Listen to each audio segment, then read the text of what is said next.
Hi there. So my name's David Stapley. My wife Maria and I currently live in a school bus and are converting this 53-foot reefer into our next home. So if we come over here,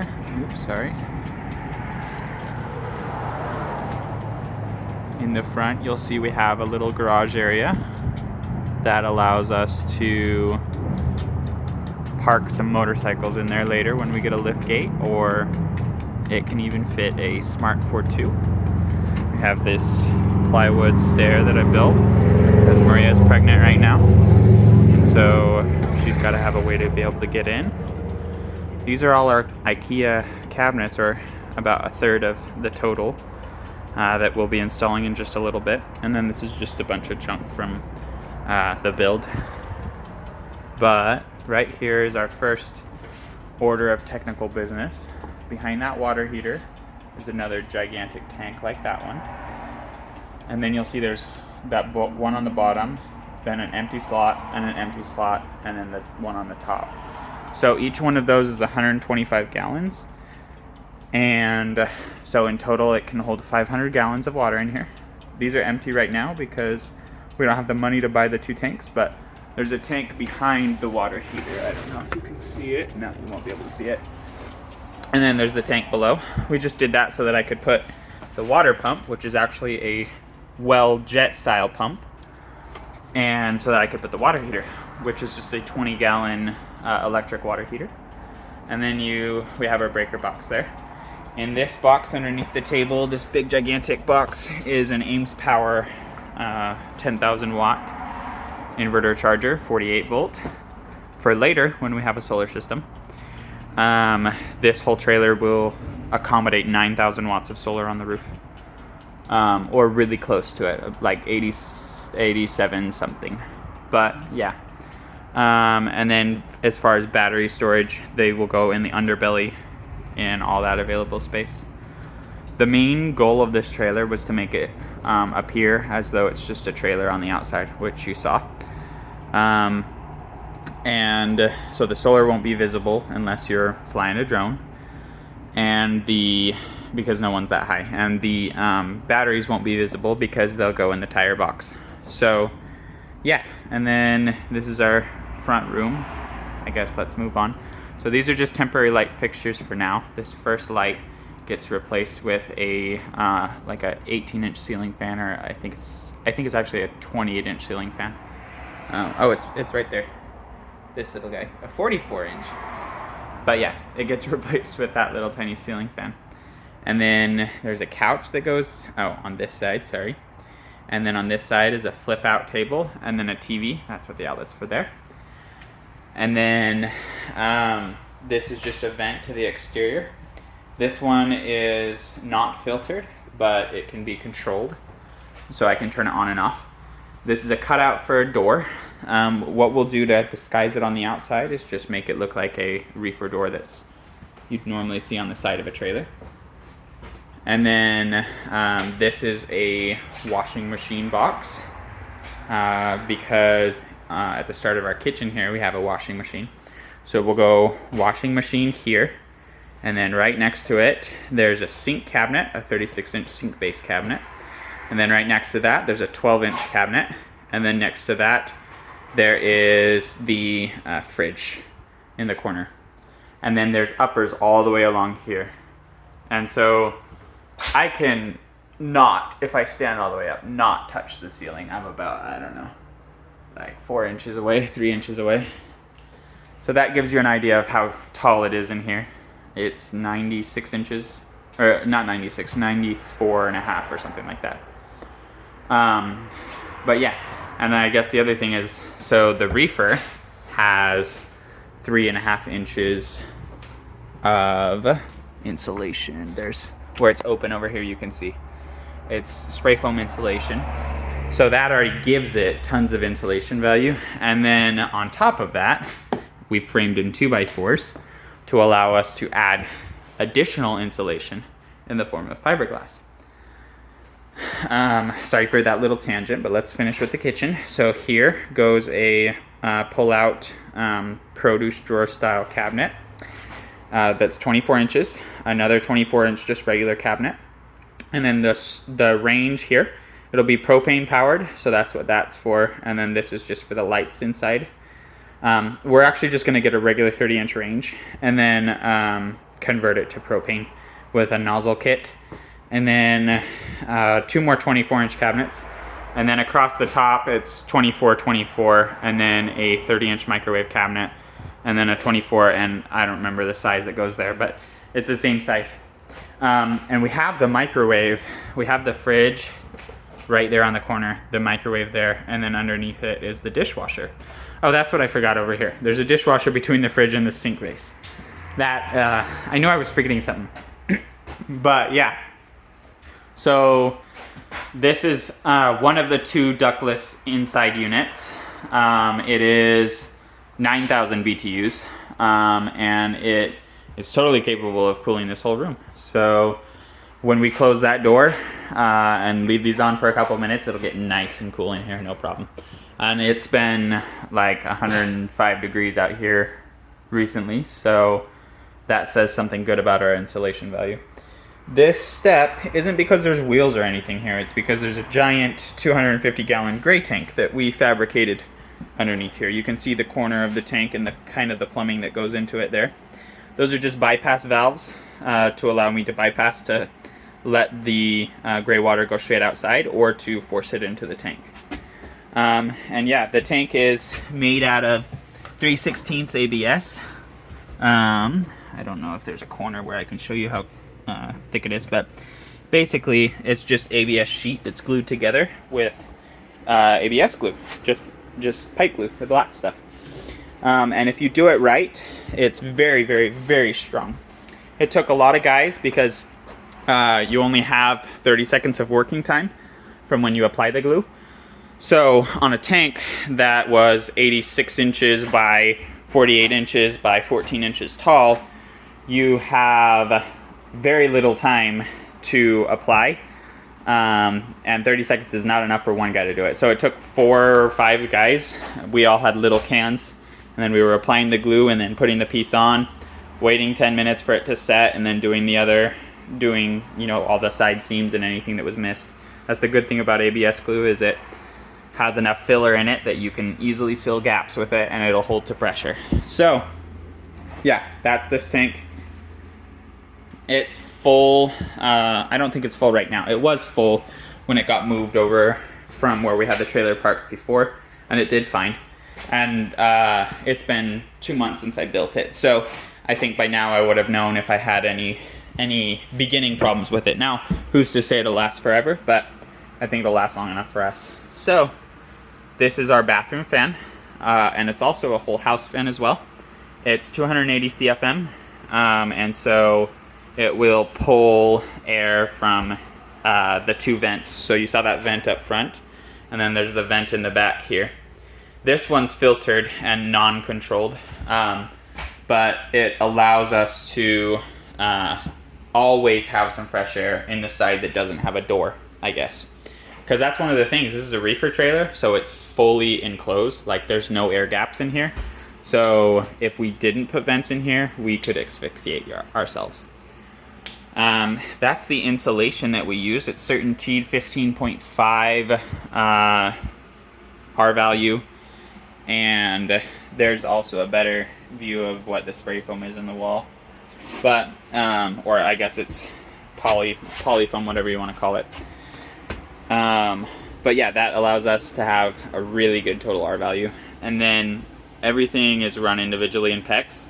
I kind of skipped over that in the kitchen, but if you saw a hole in the wall, that's because there's a manifold in there with valves on it, so that I can turn off each place individually if I want to, which is important for me as I'm a very technical person and I like to be able to troubleshoot without turning everything off, so to speak. But anyway, moving on. So this is just the mini split wires that need, or the mini split line sets and wire that need to be covered up. But then this will be a shower with this bathtub as the base. The drain is already set up and in, so this just kind of sits down in. And then we're not sure what we're going to do for the wall yet. We thought about doing sheet vinyl and then just gluing it up to some of this quarter ply like everywhere else. But then we decided maybe not. In our bus, what we did is we used white ABS sheet and then just bent it at the corners with heat. And then it actually ended up looking really, really, really good. So we might actually do that just because of the cost right now. It's a lot cheaper for us to do that than it is to do everything else. And then on this side of the bathroom, this is a sink cabinet here. And then there will be a mirror on the wall. Just, I guess we have to worry about the fan up there. And obviously a vanity light. And then right here is where our composting toilet goes. That's what that little square is for the vent. And then I have it set up to where I can just drill a hole in the floor and let the urine go straight to the big gigantic gray tank that's under here. But yeah, that's the bathroom so far. Sorry, my camera doesn't have quite the widest angle. But yeah, so that's that. Moving on, this is the bedroom. If you walk down this step, immediately you'll see that there's another little step here.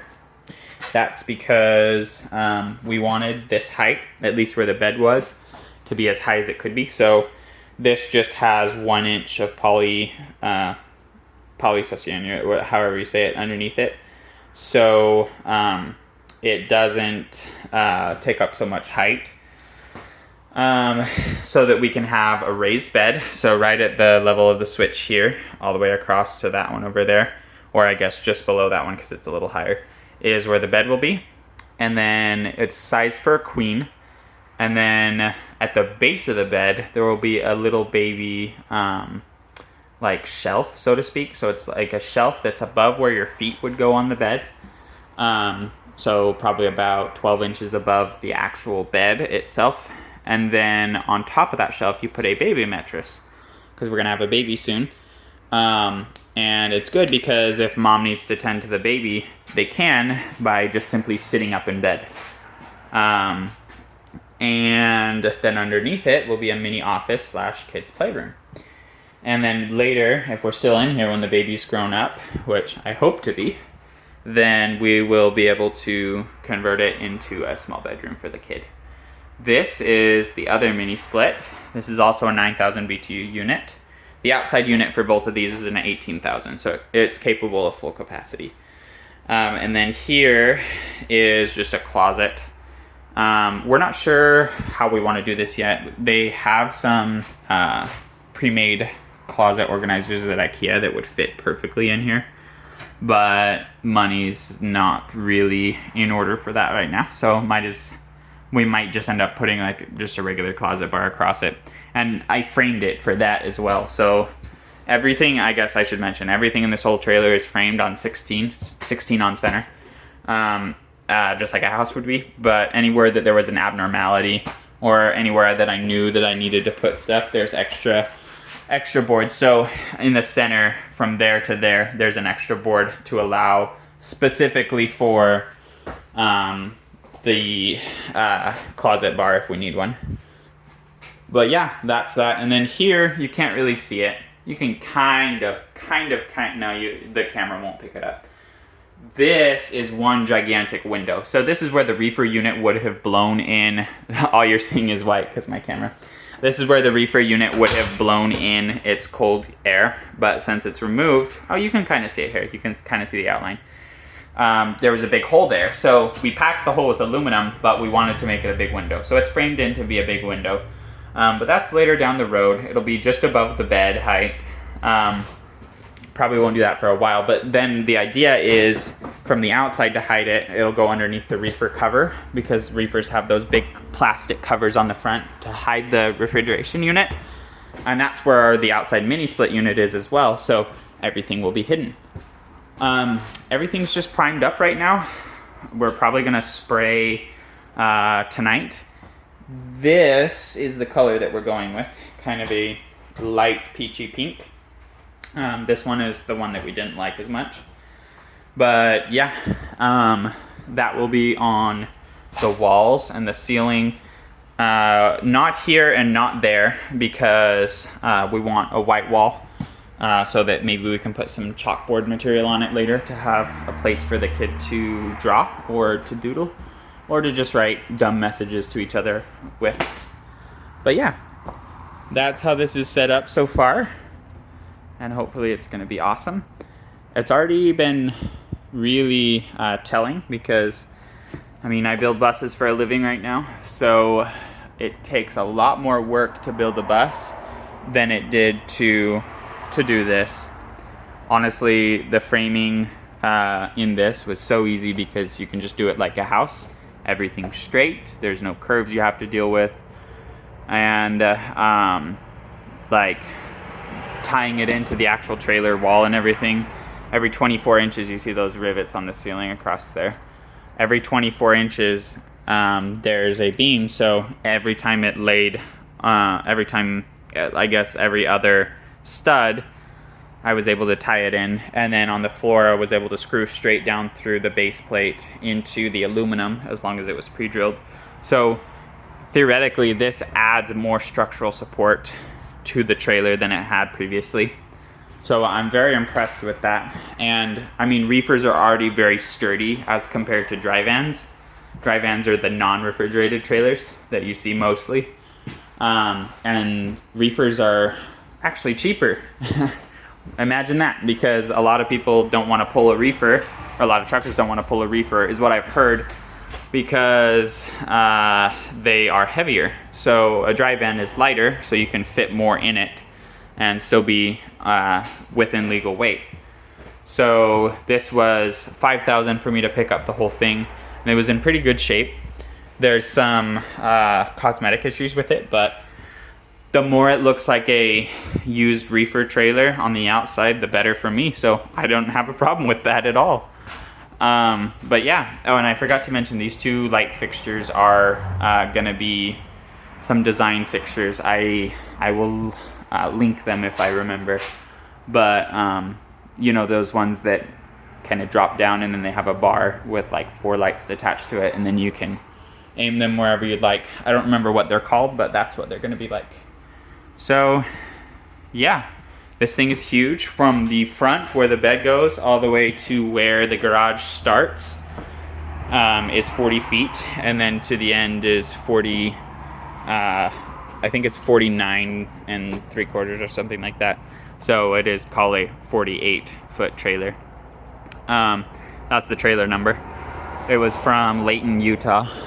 so it's been a long way. But yeah. So if you ever want a perfectly stealth build, this is the perfect platform. I was gonna say how much I spent on wood. So we bought a full pallet of 2x4s right as wood started to get super expensive. And these 2x4s are not stamped for use in houses. And you can see, like, this first one is super cracked. There were a lot of them that were really crappy, but then there were also a lot of them that were in just fine shape. And I guess the softer wood also did better for splitting out. How I framed it is, instead of 2 nails on every stud from the top plate and the bottom plate, it's 1 nail and 2 screws, just for the ductility of nails to be added in there, but then the holding power of screws, especially in a moving vehicle. And it turned out really, really, really rigid, which is what I wanted. So that's good. But yeah, so $1,300 was what the cost of the pallet was, and that was because I got bulk price on it, but it was still quite a bit of wood. And then for plywood, this is just 1/4 inch, or actually 5mm underlayment. You can find it at your local Home Depot. It usually looks really good. It is hard to deal with in the sense that if your screw goes too deep, or like if you put a nail through it, the nail won't have enough hold to stop it from just pulling out. So it's more finicky to deal with, but it ends up looking much nicer if it's treated right. You can just fill the holes with the pink DAP stuff. And then for the gaps, it's just a piece of trim that we put on top of it, and it turned out really nice. And we painted over the trim, so that's why. So it's trim and then caulk and then paint on top of everything. And I guess the other thing is these walls, on every stud, there is glue holding it down. So liquid nails holding it down. So the process would be, we would cut the piece to size, make sure it fits, cut out any outlets and everything, and then put the piece up, or not put the piece up, put the glue up. Then we would put the piece up, and then every about, I don't know, 10 inches, we'd put a screw on every stud going up and down, just drywall screws. And then that would hold it in place while the glue is doing its thing. And then later we would come back, and if there were any screws that were sticking out too much, we would just pull them out because the glue's done its thing now, and then we would fill the hole. And then the other ones we could just fill on top of the screw. But it gave us a really, really smooth look. And this is only primer, so it's only gonna get better, right? And for the gaps in the ceiling, we didn't want to do anything because one of the mistakes we made is they don't quite line up. I don't know if you can see that, but so if there was a piece of trim going up and it didn't line up, so like there, you can totally see it, it would look dumb, but I don't think you notice the ceiling, honestly, anyway. So in a future build of this same type, we could totally make it look awesome that way.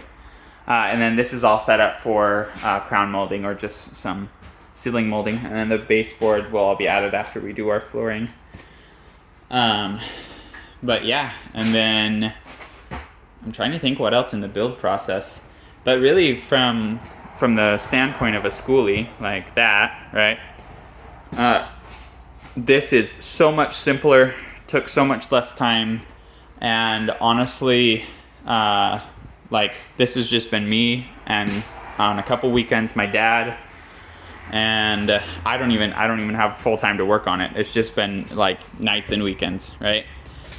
And my wife when she can help, and my brother's helped a little bit here and there, and my wife has a friend who's helped a little bit here and there, but really for the most part, I started this in February and it's July.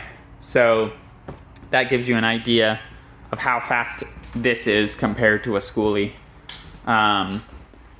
And we're almost done, right? There's a lot to still do in the bathroom, but it's a much smaller area, so it shouldn't take very much time. And I guess there were also engineering challenges that if I were to do this again, could totally be avoided. Like I had an issue with water and water column affecting the pressure in the bottom tank and it being too much, but was able to solve that issue. And we had issues with the mini splits and how to run the line sets without interfering with the framing, and issues with the plumbing and how to get it through the walls where it's mostly going through all of those studs all the way back. It doesn't go through the studs, it goes behind them. We ended up cutting out the insulation and just putting it behind them. But there were just challenges where later I could come back and know exactly what I'm doing, and this could take a lot less time. So yeah, that's my take. I think this should be the new fad. Maybe you can call me crazy, but I'm happy with it. So yeah, this is your proof of concept, I guess. We're gonna, like I said, hopefully paint tonight or spray tonight, and I'll have another update soon.